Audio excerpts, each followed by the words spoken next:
Welcome to the Point Loma podcast. My name is R.O., and this is Pastor Karla, and we are on Taylor Swift's lucky number 13 of our study of Revelation. This is coming out. What's I don't know. She just likes that number. Oh, that's so funny. I don't know. I've never heard that before. There you go. For all you Swifties out there, that's a gift for you, but you already knew that. So why don't here? Anyway, stop. Focus. All right, so we are on this 13th episode of Revelation. This is coming out of the women's Bible study you did a year ago, kind of hopefully inspired by my high school small group that I did a couple years before that. And now I love that you say a couple years because it was like a decade ago. No, it was in 2021. Oh, it was? Yeah. Oh, okay. Come on. It feels like a decade ago. I thought it was like a lot longer than that. It feels anyway. It feels like a long time ago. So anyway, we've done the 7 trumpets. We did the 7 seals before that. And so now we are moving on to chapter 12. We are. And just a brief reminder of why the book of Revelation was written. It's a vision. Mm-hmm. As a reminder, let's go way back. It's not meant to be linear. Right. Although we're going through it linearly. But it's more like a epic movie scene, right. And some things are going on at the same time as other things, which we're going to discover today. Right. It's written to churches. It's a letter to do what? Well, let's remind them. It's to encourage them to faithfulness and to be a true witness and all that kind of stuff. So they're under the Roman Empire, but it's also about empire in general and how do we not assimilate. And we are also under empire. We're always under empire. Yep. Empire is in some ways synonymous with sin. Mm-hmm. In this book, that the waters that we swim in become normalized, and part of that is what the empire brings. So we have to remember that. And the key, you said this before, the key chapter in this book is really chapters 4 and 5 because they present. Because the Lamb is the central character of Revelation. It's the central worship, and that is what's going on while we're reading all these judgments, as you mentioned. So we have to look through the lens of this slaughtered lamb, that the power of God is found in weakness and in suffering and in death, which is in direct opposition to the power of the empire, which is militaristic and propaganda. And as you said, we've already done the 7 seals, the 7 trumpets. It's in the section of Revelation, which is pretty much all of Revelation, from Revelation chapter 6 to Revelation chapter 20. We get the judgments of God, and judgment does not mean what we think it means. What it means division, separating good from evil. That's right. And I think it was Michael Gorman in reading Revelation Response. He says that because there's 14 chapters dedicated to these judgments, we have to take them seriously. We have to. I appreciated that. That's like a reminder that so much of this book is dedicated to some. We tend to skip to the end, but because so much is dedicated to the judgments, we need to pay attention to it. So, for real. So I love that. I love that he mentions that. Yeah, and so we see these in 3 sets: the seals, the trumpets. We haven't gotten to the bowls yet, but they're just kind of a repeat of one another in greater intensity. So we have to remember that it's not. They're kind of the same thing in many ways. After the trumpets, though, even though there was so much destruction, the world did not wake up. In other words, the world did not repent. And it's like, we talked about that a few podcasts ago, about why don't we repent from our sin? Like, the world is literally falling apart, like wars and earthquakes and destruction and devastation and famine. And we don't turn to God. Right. And it's kind of interesting. Or not interesting, it's sad. Yeah. It's rather sad. It is, yeah. It's concerning that whenever I read, because whenever you read like the Old Testament, or I remember talking to a student years ago, and she was saying something along the lines of that, I would never do what they do. Like that seems extreme or whatever. And I think the same thing. I would never do what they do. But when I stop and think about it, is I have that capacity within me to do what they do, right? Yeah. I mean, we always think like, how could Adam and Eve have sinned when the presence of God was with them? Mm-hmm. And God looks at us and says, "Good question. Good question. Why would you sin?" And I'm like, oh, yeah. And that we spend so much time justifying, right? And I think about like how we live today, and probably 100 years ago, 200 years ago, the things that we justify. They would have said, we would never do that. Right. It's kind of It's kind of sad.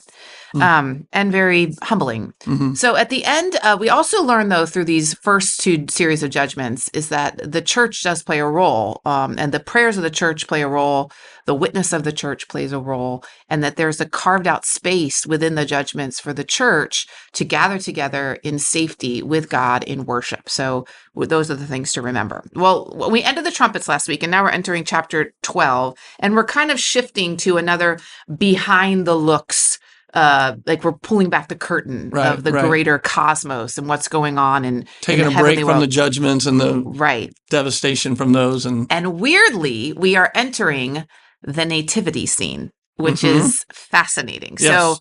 So it's unlike you've never seen it before. So why don't you... I have thought, when I was reading it, I was like, man, we need to preach this more. Totally, at Christmas time. Silent Night is not. Do you know what's weird is when I did this with the women, we actually did this chapter at Christmas. Oh, wow. And I was like, wow, this is powerful. Anyway, so do you want to read chapter 12 verses, let's do 1 through 6. We'll start with those. All right. A great portent appeared in heaven, a woman clothed with the sun, with the moon under her feet, and on her head a crown of 12 stars. She was pregnant and was crying out in birth pangs, in the agony of giving birth. Then another portent appeared in heaven, a great red dragon with 7 heads and 10 horns and 7 diadems on his heads. His tail swept down a third of the stars of heaven and threw them to the earth. Then the dragon stood before the woman who was about to bear a child so that he might devour her child as soon as it was born. And she gave birth to a son, a male child, who is to rule all the nations with a rod of iron. But her child was snatched away and taken to God and to his throne. And the woman fled into the wilderness where she has a place prepared by God, so that there she can be nourished for 1,260 days. Ooh. So obviously, so specific. I know. So this is This is like so different than how we depict our nativity at Christmas time. I mean, I think about our Christmas experience, and we have this sweet, innocent, quiet, calm, angelic baby. It might be a little bit messy. Maybe, but we'll clean it up. We'll clean it up. I mean, yes, it's in a stable, and that's a little bit uncomfortable, but it's also incredibly joyous. Right. So our experience of Christmas is an incredibly joyous experience. Right. But now we get a glimpse in the beginning of this chapter to what the birth of Christ started actually in the heavenly realm. So as we experience this sweetness down here, this is what was happening in the heavenly realm. This is the pregnant woman versus the great red dragon. I feel like there's got to be a children's book written about that, because that's like, oh, pregnant woman, great red dragon. So first of all, how and all the therapy that needs to follow ensue. Yeah. How is this pregnant woman depicted? We see a woman. She's got the sun and the moon under her feet. Yeah. And a crown of 12 stars. Great. So we've already got this picture of this woman that has some amount of authority. I mean, she's clothed with the sun and with the moon under her feet. I mean, that's a picture of great authority with this crown of 12 stars. So the question is, who is she? And theologians have looked at this pregnant woman through 3 different lenses, which all kind of fit. And I think they all actually have a story to tell. So the first one is, on one level, this woman is a representation of all of Israel. So with the 12, yeah. So the story of Joseph's dream back in Genesis chapter 37, when the sun and the moon bowed down to Joseph. Do you remember that? Okay. Joseph, kind of taunted his brothers with it. Yeah. And in some ways, this is true, because it's the Israelite people that really birth the Messiah. That is the promise of the Old Testament. You see the 12 stars, which corresponds to the 12 tribes. The genealogy. This is the genealogy, in a sense. Yeah. So the woman represents all of Israel. Okay. On a second level, so this is number 2, the woman is indeed Mary, the mother of Jesus. Right. This is a very much a Catholic stance, in particular on the second level reading. But on the third level, because Mary, because of the birth of Christ, becomes the mother of the church, the new Israel. So the church is also depicted here. So we've got the nation of Israel, the Mother Mary, and the church. And so either or all, she is pregnant. Now, is that divided, or is there kind of one Eh, interpretation that the interpreters? I think there's several, Okay. and to me, though, it all kind of fits. Yeah, To me, yeah. it can be all those things because I think that's the beauty of Revelation is there's layers of symbolism Right. all throughout, right? And that's the point of the book, or that's the point of the vision. But either way, she's pregnant, whoever this is, whoever the symbolism is. And we know that this pregnant woman is not just pregnant, she's also in the process of giving birth. Okay. So who else is here? That's the question. The great red dragon. The great red dragon. And how is that dragon He's depicted? got 7 heads, Woo! 10 horns. I guess is there a horn a head, and then there's a couple heads that get 2, whatever that means, and then 7 diadems on his heads, and then his tail is like so powerful it swept the stars of heaven and threw them to the earth. Yeah, so he's also really powerful. Yeah. I mean, the pregnant woman has authority. The dragon is also very powerful. So these images of 7 heads, 10 horns, these are images really from the book of Daniel. In the book of Daniel, do you remember this where the kings arise? I usually went Daniel 1 through 6 when I would teach it to youth, and then after that it got a little really crazy. Yeah, it does get a little bit crazy. You're kind of like, I'm reading it, but I don't think I can relate this to a 15-year-old. So in the book of Daniel, these horns are actually represent kings and kingdoms of the world, and so this dragon is depicted as having earthly authority, basically, if you want to see it that way. And he has these crowns on his head, and he sweeps. It says a third of the stars. That third, if you remember, we saw that a lot in the trumpets, of the stars to the earth. And the question is, who is this dragon? Well, I think most theologians would say this is symbolic of Satan or the evil one, or the devil, the snake in the garden, really. Right. The culmination of the snake. The final culmination. The snake who has now turned into a dragon. That Satan is thrown back down to earth in Luke chapter 10. And it says that I observed Satan falling like lightning from the sky. And Ezekiel also talks about this evil being, that Satan in Ezekiel is described as this model of perfection, this model of beauty, until evil is found in him. And so we would say this is the evil, the evil one depicted. And so what does this dragon want? He wants to devour the child as soon as it comes out. As soon as it comes out, to devour the child in verse 4, that's what it tells us, as soon as it's born. And so this also parallels to the story of the woman in all 3 of these depictions of the woman. So in the first, if the woman represents Israel, or the nation of Israel, the people of Israel, the Israelites, Egypt was about to devour Israel when Israel escaped to the wilderness during the Exodus. And so God saved them, and God nourished them with manna, which I'm talking about on Sunday, actually, and water. If this pregnant woman was connected to Mary, then Herod was about to devour Jesus when Mary escaped to Egypt with Jesus. Ironically. And Joseph. And how did they survive? Strangely, they survived really because of the gifts. They ultimately survived because of the gifts of the wise men. You ever thought about that? No. Yeah. Think about how that sustained them. Yeah.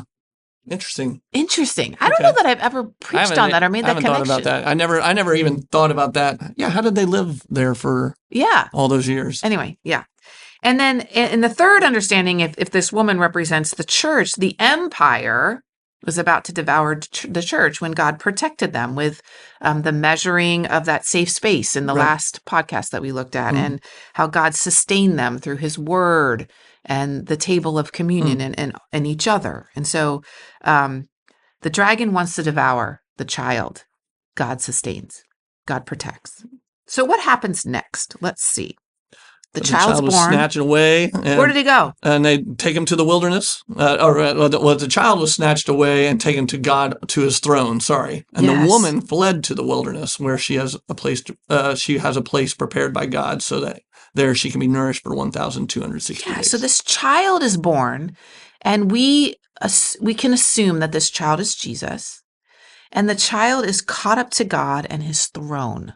Yeah. What do you think that means? Well, I want to know who snatched the child away.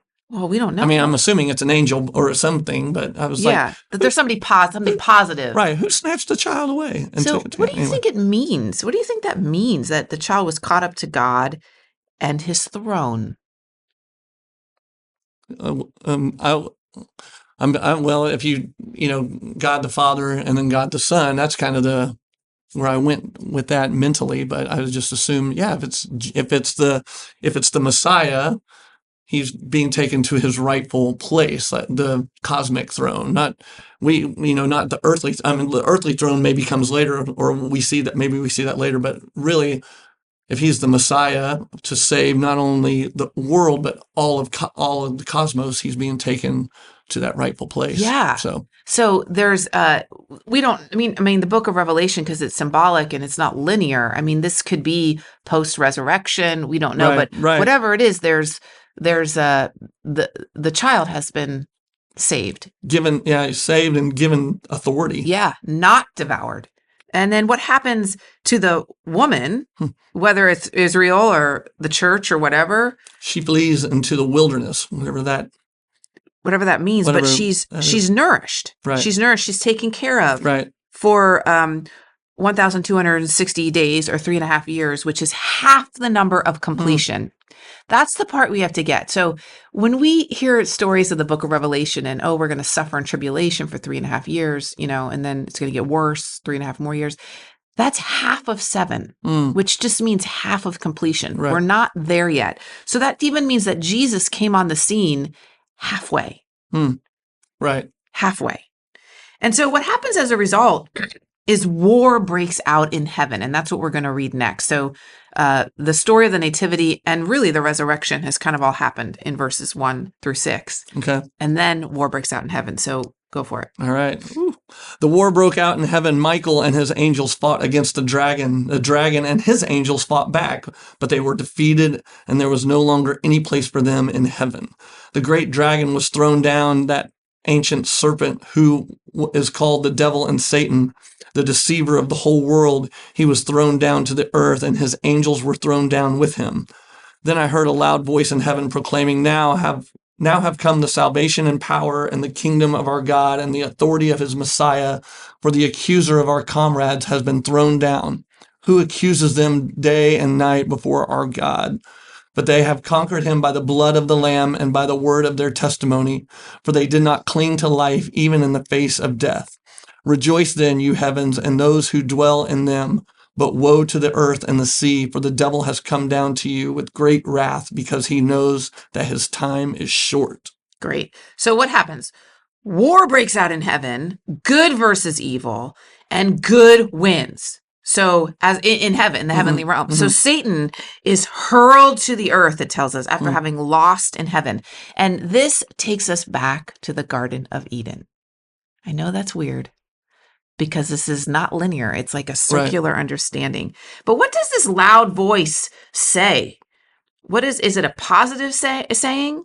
After the devil is thrown out. Yeah. It says, now have come the salvation and the power and the kingdom of our God and the authority of his Messiah. Yeah. So this is the now of the kingdom that really Jesus talks about. Yeah. So evil is conquered by the blood of the slaughtered lamb. By the power of the Lamb, by the power of that baby that was born, and by the witness of the church. That's what we discover in verse 11. But they have conquered him by the blood of the Lamb and by the word of their testimony. So this is what happened. But there's still a woe. So remember, this is not linear time. So Satan returns, we see in verse 13 of this chapter, to pursue this woman who gave birth to the child. Right. So in the heavenly realm, evil has already been defeated. Right. Done. It's over. Okay. And that's something that we have to understand as Christians living today, that we're in the waters of sin. We're still living in this on the earth, but the now of the kingdom has already taken place. Evil has already been defeated in the heavenly realm, and Satan has been thrown to the earth. Evil has been thrown to the earth, and he's kind of living it up here because he knows he's already defeated in heaven. Okay. Right. So let's read that part, the end. So when in verse 13, so when the dragon saw that he had been thrown down to the earth, he pursued the woman who had given birth to the male child. But the woman was given the 2 wings of the great eagle so that she could fly from the serpent into the wilderness, to her place where she is nourished for a time and times and a half time. Then from his mouth the serpent poured water like a river after the woman to sweep her away with the flood. But the earth came to the help of the woman. It opened its mouth and swallowed the river that the dragon had poured from his mouth. Then the dragon was angry with the woman and went off to make war on the rest of her children, those who keep the commandments of God and hold the testimony of Jesus. Okay, so this is just a recount basically of the Bible, Right. of the Old Testament. So Satan returns to pursue this woman who gave birth to the child, whether that be Israel or the new Israel, the church, and this brings forth really the persecution that's happening to the church by the empire. So Satan's, for lack of a better word, pissed. Yes. He's pissed. He's already been defeated. He's raging. Yes. Right. And so what does God then provide the church or Israel? He provides them in verse 14.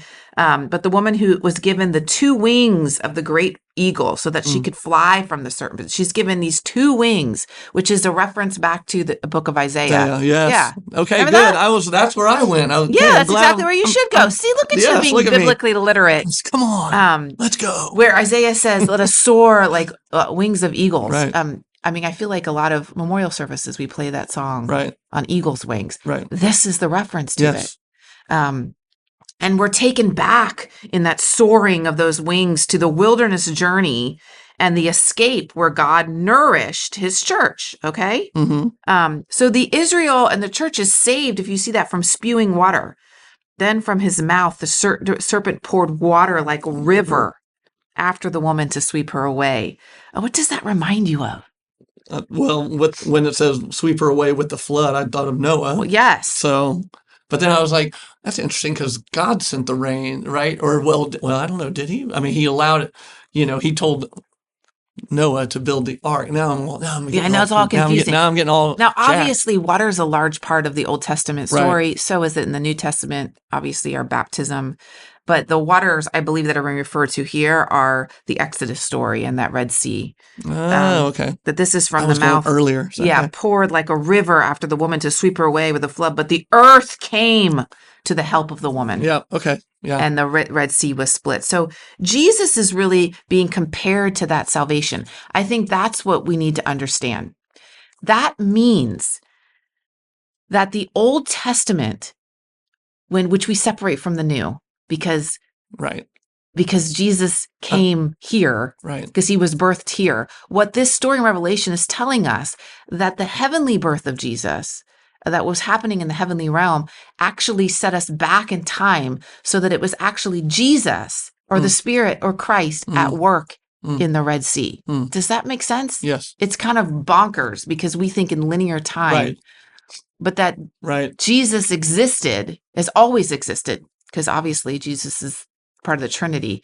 And those stories were also God protecting the church, Israel, through Christ. Isn't that interesting? Christ is, because Christ, when John talks about Christ was at the beginning, that's not this John, but the Gospel of John. When Christ is at the beginning, we kind of go, wait, but he's talking about the birth now. But no, Christ has always been Christ, Yes. Yeah. So by the time the Garden of Eden happened, evil had already been defeated in the heavenly realm. Right. Isn't that fascinating? That is crazy. It's crazy. It is crazy. So the story of Satan or evil coming to the earth, the main defeat had already happened, and God allowed or unleashed Satan to the earth to complete. Now I know that's going to open up a lot of questions for people to be like, well, so then did God create evil? That goes back to that conversation. Allowed it. But if it happened before creation, so then the cosmos battle was happening. What do you think? I don't know. I think God created evil. I mean, I think evil is a natural byproduct of goodness. Like you can't have one without the other. Right. I think when you to actually physically create it, maybe I guess I struggle with it in my tradition or in my thought, but to think about that. But I do understand the concept where to understand goodness, you have to understand what goodness is coming out of. If God didn't create evil, that means that evil has always existed, and that puts evil on the same playing field as God. Right, which that can't happen. Right. So he would have to. So evil must be created. He would have to have allowed some kind of mechanism for evil to sprout. Exactly. Is maybe, I don't, because but, if not, God is not sovereign, which is a whole nother. Yeah. Anyway, sorry. Anyway. That might be, that's a tangent, but I know I'm thinking out there what people are thinking. This dragon, though, in verse 17, then the dragon was angry with the woman. It's so the funny. dragon's just angry with everyone right now. And went off to make war on the rest of her children. So the dragon's angry with the woman. He now storms off to wage war against the woman's offspring, which is us. And the church. Which is the church. Right. And so as a church hearing this, where you understand this is why what we're going through feels so hard. Yes. And terrible, because the unleashing of all of hell is coming upon us. Yes. Satan tried here, evil here in the heavenly realms, lost, thrown down the earth, went against Israel, and God protected, right, and God sustained, and now he's so angry that he's been unleashed on the rest of creation, basically. Right. And so, but what will the ultimate result be? His defeat. Yeah. I mean, God wins. God wins. God protects. And what we learned, and we will continue to learn through the book of Revelation, is God does not do this with military might and propaganda, but with the slaughtered land. Mm-hmm. And so at the end of this part of the story, in verse 11, that they have conquered by the blood of the Lamb and the word of their testimony, not conquered with a sword, not conquered with bigger fists, whatever. It's the blood of the Lamb. Lamb. You got to go back. You got to remember that. And the testimony of Jesus. I think that's a really important part. Verse 18 doesn't seem like it belongs in this chapter, but read it. Well, in your Bible, it probably has a new section. Yeah. Right?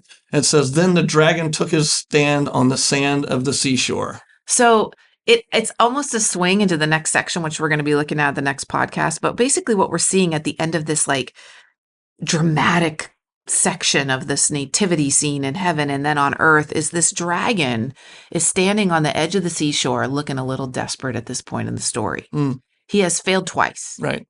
He has failed twice. So next week, we're going to begin to look at the dragon's last-ditch attempts to grasp for power as he reflects. You can just imagine him on the sands of the seashore reflecting on his failure. It is interesting. Sorry, I'm getting, it is interesting that the angels fought back, but what did they fight with? I mean, in our heads, we probably think weapons but what it says when Michael and his angels fought against the dragon and his angels fought back. I'm curious what that. We're going to learn what that is. All right, there we go. Interestingly enough. Teaser. Yeah. I didn't even know I was teasing for the big battle. When we see the big battle, we're going to learn. I didn't even know. All right. Yeah. So there it is. All right. So that means you have to come back next week, because what is this beast and how did they fight? And anyway, so if you are on our YouTube channel, make sure you like and subscribe and share it with a friend. If you are on our podcast platforms, whether that's Apple Podcasts or Spotify or iHeartRadio, you can rate us on those things if you want, or you can come check us out on YouTube as well. So if you want to see our lovely faces, I don't even know. So, but thanks for joining us, and we will see you next week on this podcast. Talk to you later.